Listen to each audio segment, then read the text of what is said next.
been called a case of David versus Goliath, a case of one man against a machine. It's Randy Page versus the Lexington, South Carolina School District 1, and it's a case that could change the face of public forums by lifting what Mr. Page calls a government gag order on those who choose to dissent against the government's political views. Right now, the way the law is interpreted, any government entity can use taxpayer funds to set up a public forum to push their own political agenda.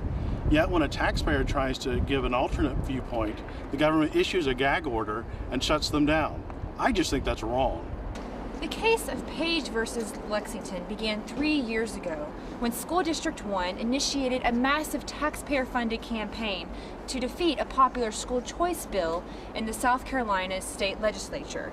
Page asserted that as a taxpayer he had the right to respond. He asked for equal time. He received a resounding no. We asked the district numerous times for access to their forum. They declined, so I had no alternative but to go to the courts, because the future of our children is at stake. The Lexington School District has hired the high-powered international law firm of Hogan and Hartson. They have also spent hundreds of thousands of additional tax dollars trying to prevent Page's views from reaching the public.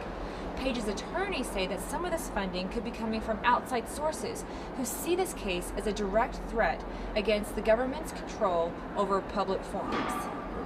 The case is very important and it has the potential to affect behavior across the country.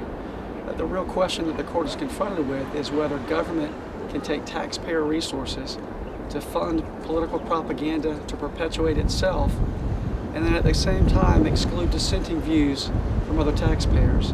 Ironically, today's case will be heard not far from the home of the man often called the founding father of the First Amendment. It was Thomas Jefferson who wrote, "To force a man to provide funding for government propaganda that he opposes and abhors is simply tyrannical." Randy Page might have also added, especially when the man providing those funds is barred from offering a dissenting view. This is Tracy Jones reporting outside the Fourth Circuit Court, Richmond, Virginia.